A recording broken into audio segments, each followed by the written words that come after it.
ایک تنقیدی نگاہ اپنی ذات پر ڈالیں. ہم میں سے کون سا ایسا ہے کہ جو روزانہ قرآن کا مطالعہ کرتا ہو؟ کیوں بھائی؟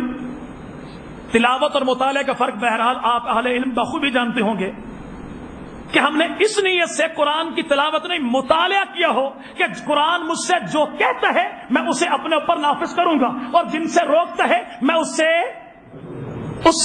رک جاؤں گا. اور کسی بھی جماعت کے مثالی کارکن کی پہلی اور بنیادی صفت یہی ہے کہ وہ یہ دیکھے کہ میری ذات اور جماعت کے لیے جو اوصاف لازم ہیں جماعت کی کامیابی کے لیے، وہ ان تمام اوصاف کو اپنی زندگی پر میرے دوستوں عملی طور پر نافذ کر لے. اور ایسے تمام تر وہ معاملات اور اخلاق رذائل کہ جن کی وجہ سے اس کی ناکامی ذاتی طور پر یا جماعتی طور پر ہو، ایسے تمام تر معاملات کو چھوڑ دے. اور اگر کوئی کارکن یہ کام نہیں کرتا تو وہ سب کچھ ہو سکتا ہے، لیکن کسی دینی جماعت کا مثالی کارکن نہیں ہو سکتا. پہلی چیز پیغام قرآن سے دوری، قرآن سے دوری، دستور قرآن سے دوری، انقلاب قرآن سے دوری. آج ہم یہ تو چاہتے ہیں کہ پوری دنیا کے اندر کفر مٹے اور نظام خلافت راشدہ آئے، لیکن میرے دوستو کیا کبھی نے قرآن سے اس معاملے میں رہنمائی حاصل کرنے کی کوشش کی کہ قرآن مقدس نے اسلام کے نفاذ کے لیے جو تدریجی طریقہ بتایا، جو دستور انقلاب بتایا، جو شعور انقلاب امت کو دیا، وہ کیا ہے؟ تو میرے بھائی پہلی چیز جو شیخ الہند رحم اللہ تعالی نے بتائی دینی جماعتوں کی ناکامی کی وجہ، امت کی ناکامی کی وجہ، وہ میرے بھائی کیا ہے؟ قرآن سے. اور دوسری چیز نفاق باہمی. اب آپ کہیں جناب ہم جماعت ہیں، ہمارے اندر تو نفاق والا معاملہ ہی نہیں، اور جماعتوں کے اندر نفاق کیسے ہوگا؟ ہاں میرے بھائی نفاق جماعتوں کے اندر یوں ہے کہ پہلی چیز کچھ تو معاملات ہوتے ہیں یوں کہ انسان ذاتی طور پر منتشر ہو، لیکن جب ایک نظریے کی لڑی میں ان تمام کو پر دیا جائے اور وہ سارے کے سارے تسبیح کے دانے کی طرح اس میں آ جائیں، اور جیسے تسبیح کے تمام دانوں کا ایک امام ہے، جیسے یہ بھی ایک امام، ایک قائد، ایک لیڈر، ایک رہبر اور ایک امیر کو مان کر اپنی زندگی کے شب و روز گزارنا شروع کرتے. اب یہ جماعت کے نظم اور تسبیح میں تو آ گیا، لیکن میرے بھائی جب تک اس کی سوچ ایک نہیں ہوگی اس کو جماعت کہا جا سکتا.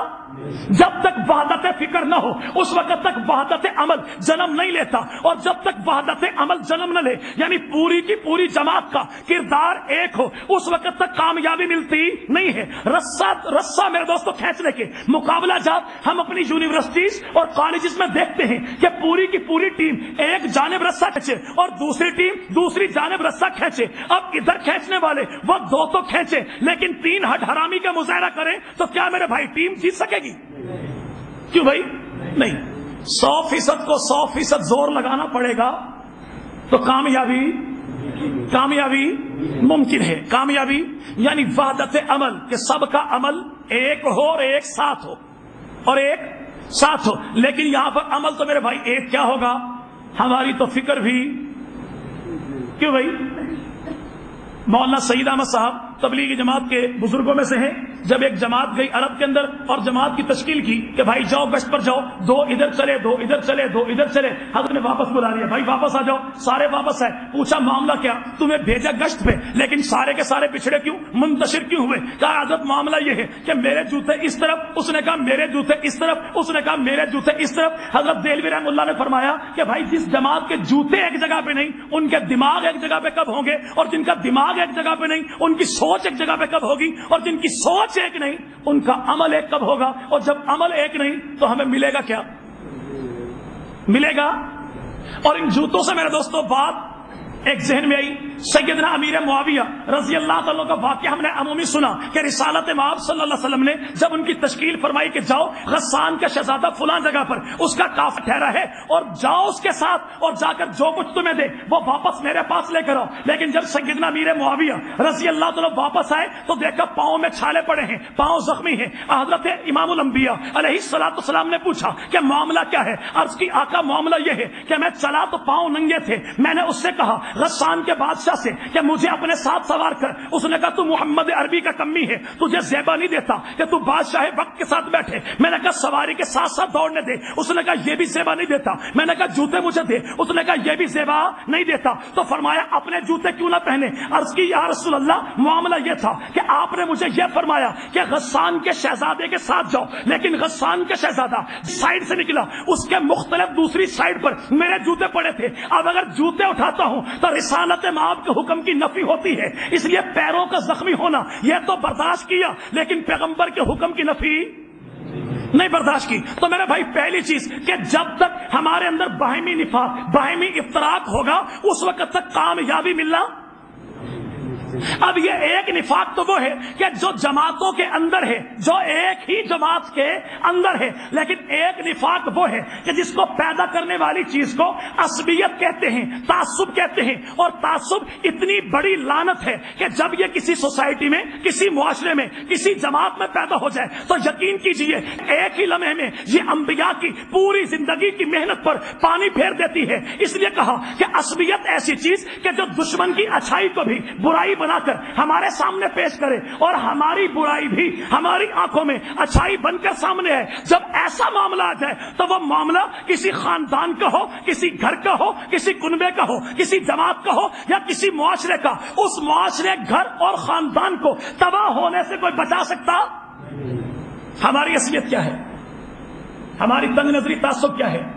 اور اسی میں میرے بھائی اسی ذیلی ایک شکی یہ بھی کہ اپنی دعوت کو اپنے تک محدود رکھنا یا اپنی جماعت کے خول میں بند ہو کے رہنا. آج ہم دیکھیں بھائی, چھوٹے بڑے ہم سارے سوچیں, ہمارا پیغام عالمگیر پیغام, ہمارا پیغام آفاقی پیغام, ہمارا پیغام پوری دنیا کے لیے پیغام, ہمارا پیغام ہر مسلم غیر مسلم کے لیے پیغام, ہمارا پیغام وہ میرے دوستوں بر اعظم ایشیا کا کوئی رہنے والا ہو یا یورپ کا رہنے والا, وہ گورا ہو یا کالا, عربی ہو یا اجمی, سب کے لیے پیغام ہے. لیکن اس کے مطابق میرے بھائی سوچیں, کیا اس آفاقی پیغام کو اسی نہج پر ہم نے پھیلانے کی کوشش کی؟ کیوں بھائی؟ یا جس نہج پر آج کے دور میں, جس انداز میں یا جن اسباب کے ذریعے ہمیں یہ پیغام پہنچانا چاہیے, کیا ہم نے ان اسباب کو بطور اسباب کے ہی اپنانے کی کوشش کی؟ کیوں بھائی؟ پہلی بات تو یہ کہ دعوت تو تب پھیلائیں کہ جب ہمیں دعوت کا, کیوں بھائی, دعوت کا پتہ ہو یا دعوت کا یقین ہو. اور میرے بھائی گولی اسی قدر زور سے نکلے گی, کیوں بھائی, جس قدر کسی چیز کو پھینکنے والا زور لگائے گا, دعوت اتنا ہی اگلے آدمی مخاطب پر اثر کرے گی کہ جتنا دعوت دینے والے کے اندر دعوت پر یقین پختہ ہوگا. ہم کہہ کچھ رہے ہوتے ہیں لیکن ہماری اپنی زبان ہمارا ساتھ نہیں دے پا رہی ہوتی. لیکن اور پھر ساتھ ساتھ یہ بھی معاملہ کبھی کبھی پیش آتا ہے کہ ہم میرے دوستوں اپنے شریک سفر کو, جس کو دعوت دیں, اس کو ایسے سہانے خواب دکھائیں گے کہ جناب بس کشتی پہ بیٹھیے, یہ اگلی سمندری چٹان کراس کرنی ہے اور آگے تو آپ کے تصورات کا حسین جزیرہ موجود ہے جہاں دنیا کی تمام تر سہولیات موجود ہیں, آپ چلیے ہمارے ساتھ. بس جناب دنیا بدلی ہی بدلی. اور میرے بھائی جب آنکھ کھلتی ہے, چٹان کراس ہوتی ہے, تو پتہ لگتا ہے کہ تصورات کا وہ ایک حسین جزیرہ نہیں بلکہ ایک ڈراؤنا خواب اپنی تعبیریں لیے ہوئے موجود ہے. پھر نتیجہ کیا نکلتا ہے کہ جس کو بتایا کچھ اور سامنے منظر کچھ تھا, یا جس کو دعوت کچھ دی اور اس کو دعوت پر یقین کامل نہیں تھا, یا اس کو دعوت دی اس انداز میں کہ اس کے سامنے معاملات کچھ رکھے. اب جب کشتی کے اندر وہ دوڑتا ہے, اپنی بے قلی بے چینی کا وہ اظہار کرتا ہے, اور یا میرے دوستو جب وہ سامنے والے حالات کا مقابلہ نہیں کر پاتا, نتیجہ کیا نکلتا ہے کہ اپنے ساتھ بیٹھے بیٹھے وہ باقی مسافروں کو بھی پریشان کرتا ہے. نتیجہ کیا نکلتا ہے کہ کشتی ہچکولے کھائے گی, ادھر ادھر ڈاوا ڈول ہوگی. اب نتیجہ کیا نکلے گا کہ جس کو دعوت پر یقین نہیں وہ تو ڈوبے گا ہی ڈوبے گا, لیکن جس نے دعوت اس کو خام دی بچے گا وہ بھی نہیں. تو اس لیے دعوت اتنی پختہ, سب سے پہلے کہ دائی کو اپنی دعوت پر یقین پختہ ہو اور دعوت واضح ہو, جو حقائق ہو وہ قوم کے سامنے بیان کیا جائے. اگر آج اس کو کچھ بتایا, کل اس کے سامنے کچھ آیا, تو یقین کیجئے یہ اکیلا ہی نہیں ڈوبے گا, پوری کشتی کا بیڑا غرق کر کے چھوڑے گا. تو اس لیے اپنے کارواں کے اندر کسی بھی ایسے شخص کو نہ چلایا جائے جو ایمان کا کچا، کردار کا کچا، کانوں کا کچا اور پیٹ کا بھی کچا، جس کے اندر یہ 4 کمزوریاں ہوں، اسے کبھی بھی اپنے ساتھ لے کے نہ چلنا. وہ کسی نہ کسی موڑ پہ خود بھی مرے گا اور پورے کارواں کو بھی مارے گا. ٹھیک ہے میرے بھائی. اب معاملہ یہ کہ دعوت اور دعوت کے اسباب، اس میں میرے بھائی میڈیا بھی ہے، اخبار بھی ہے، رسائل بھی ہے، یا جیسے ایشوز قومی طور پہ ہو یا مذہبی طور پہ ہو، ان تمام کے مطابق اپنے کارکنوں کو لٹریچر یا ان کی ذہنی طور پر آبیاری کرنا بھی موجود ہے. لیکن آج میرے بھائی ہم یہ دیکھیں کہ ہمارے ہاں کتنی تنظیمیں ایسی ہیں کہ جو بر وقت اپنے کارکن کو ذہنی طور پر میرے دوستوں فیڈ کرتی ہوں، ذہنی طور پر اپنے کارکن کی آبیاری کرتی ہوں. نتیجہ کیا نکلتا ہے کہ یہ بیچارہ کارکن جو مذہبی ایشوز پر، مقدس نعرے پر سب کچھ لٹا کے، سب کچھ پوری دنیا سے کٹ کر، ہٹ کر، مٹ کر یہ میرے دوستوں چلتا ہے نعرے کو دنیا اور آخرت کی کامیابی کا سہارا سمجھ کے. لیکن جب اسی کے سامنے کوئی ایک دنیا دار شخص اس کے ان تمام تر معاملات پر تھوڑا شکوک و شبہات کا اظہار کرتا ہے، دعوت پر یقین اس بیچارے کا پہلے پختہ نہیں، دعوت سے ملی نہیں، اور اب جو ایشوز اس کے سامنے ہے ان پر اس کو نہ بتایا گیا اور نہ اس کے ذہن میں اس کے مطابق کسی بھی قسم کا کوئی اظہار خیال کرنے کا ملکہ تھا، تو نتیجہ کیا نکلا؟ جب اپنی پالیسی، اپنا معافی ضمیر یہ بیان نہیں کر سکے گا تو سامنے والے کے صرف 2 اعتراضات سن کے ہی یہ جھاگ کی طرح بیٹھ جائے گا. جھاگ کی طرح صرف بیٹھے گا نہیں، جب بددل ہوگا تو یہ بڑوں سے رابطہ تو بعد میں کرے گا، لیکن جو اس سے چھوٹے ہیں یا اس کے برابر ہیں ان کی ایسی یہ ہوا نکالے گا کہ رہے اللہ کا نام. ٹھیک ہے بھائی. تو اس لیے پہلی بات کہ میڈیا کا استعمال، اور میڈیا سے مراد میں نے یہاں پر کیا لیا بھائی کہ تمام تر ایشوز پر اپنے کارکنوں کی ذہنی خوراک فراہم، اپنے کارکنوں کو ذہنی خوراک فراہم کرنا. اور جب تک ان کی ذہنی طور پر میرے دوستوں ان کی خوراک فراہم نہیں کی جائے گی تو نتیجہ کچھ بھی نہیں نکلے گا. نتیجہ کچھ بھی نہیں نکلے گا. اب میرے دوستوں اس سے پہلے معاملات ہوتے کیا ہیں کہ عمومی طور پر ہمارے ہاں ہم اپنے اگر بر صغیر کی تحریکوں کا جائزہ لیں تو ہم نے تمام تر ایسے معاملات پیدا کیے کہ جو ہمارے وسائل سے بھی بڑھ کر تھے، وسائل سے بھی بڑھ کر تھے. ابھی جمعہ 8 دن ہوتے نہیں اور ہم حکومت کو چیلنج پہلے شروع کر دیتے ہیں.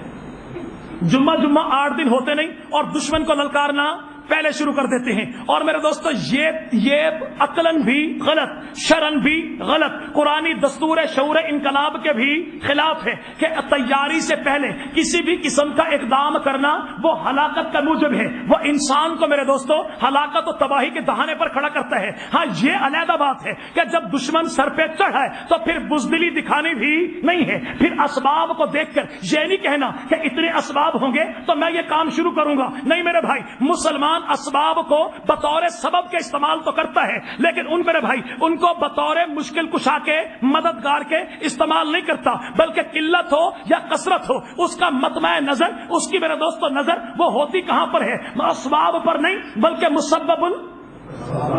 اگر میرے دوستو ہمارے اکابرین مولانا قاسم نانوتوی رحم اللہ تعالی علیہ انتظار کرتے رہتے کہیں سے اینٹیں آئیں گی، کہیں سے سیمٹ آئے گی، پھر 2-4 کمرے بنیں گے، پھر مدرسے تیار کریں گے، تو میرا خیال ہے آج دنیا شیخ الہند مولانا محمود الحسن دیوبندی کو جانتی بھی نہ.